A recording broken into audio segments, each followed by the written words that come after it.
salon, on me pose souvent la question « Quelles sont les tendances? C'est quoi la mode en ce moment ?»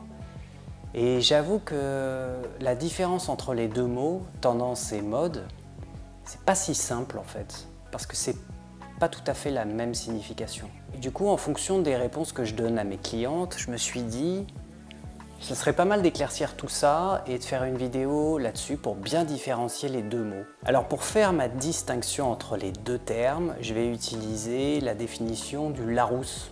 Ça va être tout simple, je vais utiliser ça comme base et on va essayer de décortiquer un peu tout ça ensemble. Alors, définition de la mode. Au niveau littéraire, manière de vivre, de se comporter propre à une époque, à un pays, se conformer à la mode de chez nous. Donc c'est les coutumes, les habitudes, etc. 2. Manière passagère de se conduire, de penser, considérée comme de bon ton dans un milieu à un moment donné. La mode des vacances à la ferme, etc. etc. Et 3. Aspect caractéristique des vêtements correspondant à une période bien définie. Donc dans cette définition, on voit qu'il s'agit de quelque chose qui se base sur le long terme et qui est propre à une époque bien spécifique. Il s'agit de mœurs, de coutumes par exemple, d'habitudes vestimentaires, mais là on va parler de coiffure. Par exemple, dans les années 20, on se coiffait comme ça. Dans les années 50, on se coiffait comme ça. Effectivement, il n'y avait pas qu'une seule mode à l'époque. Mais l'histoire retient, lorsqu'on tape mode des années 20 ou coiffure des années 50, on va avoir quelques figures dominantes. Et c'est ça qui va ressortir. Donc en fait, dans la mode, il y a un aspect postérieur. C'est-à-dire comme si on se retournait après avoir franchi des années. On se retourne, on regarde de très loin et on se dit « Ok, la mode, c'était ça, ça et ça ».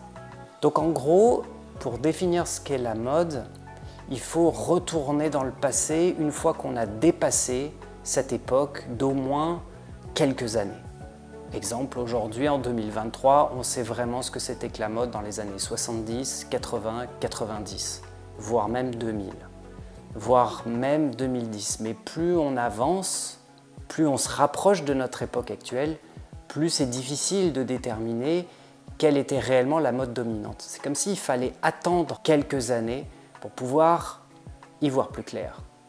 Dans les années 20 et dans les années 50, c'est très très clair. On peut donc dire que la mode, c'est un truc qui prend son temps pour être défini. Ça prend des années. Mais du coup, comment on fait pour déterminer ce qu'est la mode maintenant tout de suite? C'est une vraie question. Utiliser le présent pour parler de la mode, pour moi maintenant, je trouve que c'est un peu risqué.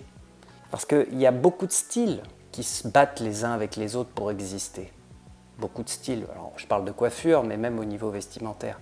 Mais en coiffure, il y a beaucoup de styles qui tentent d'émerger aujourd'hui et il y a encore 5-6 ans.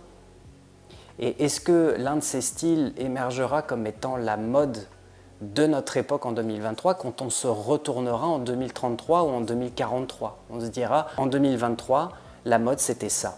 Donc c'est difficile d'utiliser le présent en disant c'est quoi la mode maintenant? Ah, on ne sait pas. Je dirais que pour qu'une mode puisse être cataloguée comme la mode à l'époque, il faut forcément qu'il y ait un de ces styles qui ait été fait, qui perce et qui soit adopté par un grand nombre de gens. Et c'est à ce moment-là qu'on pourra déterminer, ok, ça c'était vraiment la mode.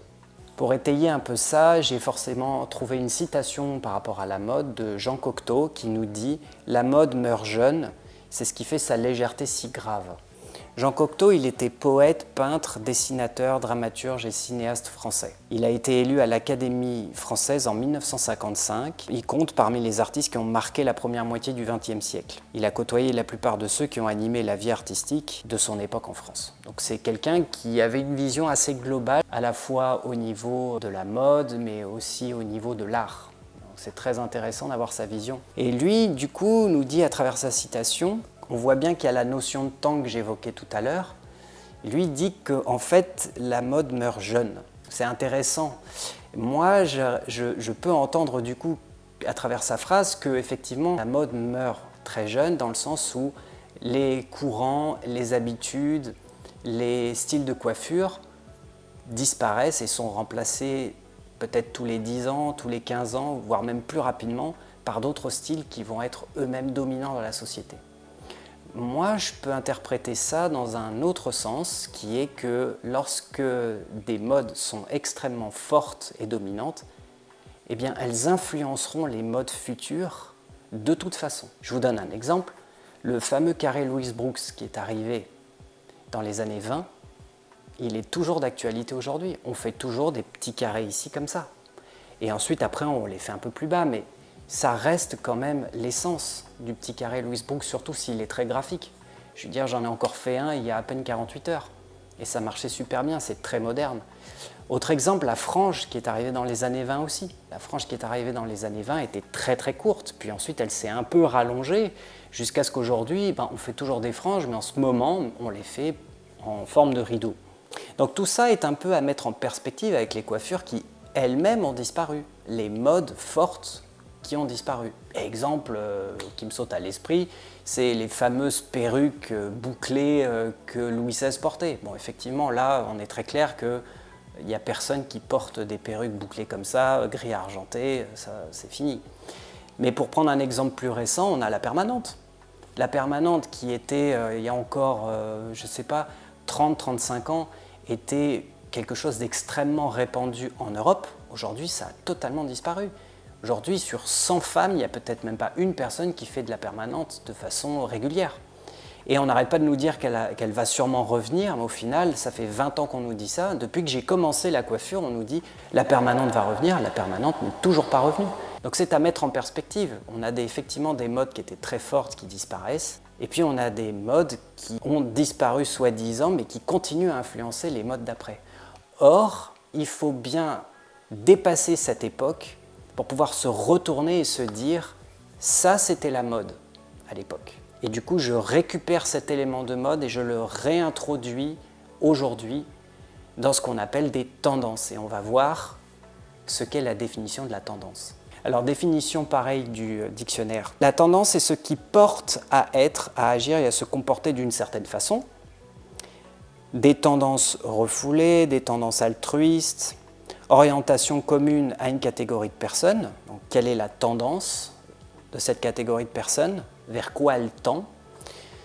C'est une évolution dans un sens commun, une tendance du cinéma, une tendance de la mode. On voit ici qu'on est tout de suite ramené avec la tendance, la définition de la tendance, on est tout de suite ramené vers le présent, vers ce qui se passe maintenant tout de suite. Alors que dans la définition de la mode, on avait une tendance à regarder, à se retourner. Là, c'est avec la tendance, on est là, maintenant, tout de suite. Donc la tendance, on peut appeler ça des courants. Exemple, en ce moment, il y a des tendances dans la coiffure. Donc on a la tendance de la coupe pixie, de la coupe shaggy, de la coupe mulet. Par exemple, on a ces trois tendances-là. Laquelle va être cataloguée comme étant la coupe ou les coupes à la mode dans 10 ans? C'est ça qui est intéressant. Et donc, pour étayer un peu ce que je dis au niveau des tendances, j'ai cherché les définitions du mot tendance. Je n'ai pas trouvé de définitions qui sont exactement en train de parler de la tendance capillaire, mais plutôt de faire un point sur, à chaque fois qu'un écrivain parle de tendance, il est ancré dans le présent, il est ancré dans une subjectivité, dans son regard à lui. Exemple d'une citation, dans une hiérarchie, tout employé a tendance à s'élever à son niveau d'incompétence. Avec le temps, tout poste sera occupé par un employé incapable d'en assumer la responsabilité. Deuxième définition, on a de plus en plus tendance à exclure le différent, l'inutile, l'étranger, l'autre. Troisième définition, c'est lorsqu'on n'a plus besoin des choses qu'on a tendance à les perdre. Vous voyez, en fait, on est vraiment dans la subjectivité. La tendance, c'est la subjectivité du moment parce que nous n'avons pas l'objectivité du temps qui passe. C'est ça qui est important à comprendre entre la mode et la tendance. Donc là où la mode est un regard sur le passé assez objectif, issu du temps de la réflexion, issu de la recherche, la tendance, elle, est ancrée dans le présent et dans la subjectivité, dans l'instant T, même si ce sont des courants qui évoluent de fond, des tendances de fond ou des tendances de surface qui vont s'éteindre. Mais on reste dans la subjectivité, dans le moment, dans le présent. Donc en réalité, on a vraiment deux sensations différentes quand on parle de mode et quand on parle de tendance. Donc il est temps que moi je vous donne ma définition de la tendance et que je vous donne ma définition de la mode, en essayant de synthétiser un peu tout ce que je vous ai dit. Et bien sûr, c'est ma vision subjective, et en faisant un petit clin d'œil à Jean Cocteau justement, mais bon, qui sait, peut-être que ça vous plaira. La mode d'une époque n'est autre qu'une tendance lourde qui a réussi, là où la légèreté des autres les a conduits dans l'oubli. J'espère que cette vidéo vous a aidé à voir plus clair sur la différence entre mode et tendance, entre donc présent et passé, entre objectivité et subjectivité. Et si on se voit en salon et que vous me dites quelles sont les tendances de maintenant, je pourrais vous répondre dans le présent en vous disant voilà quelle est ma subjectivité. Mais si vous me demandez c'est quoi la mode en ce moment, je vous dirais que mode et en ce moment, c'est antinomique, que ça ne marche pas, et que j'aurai probablement la réponse d'ici une bonne dizaine d'années. Sur ce, je vous dis ciao, bye.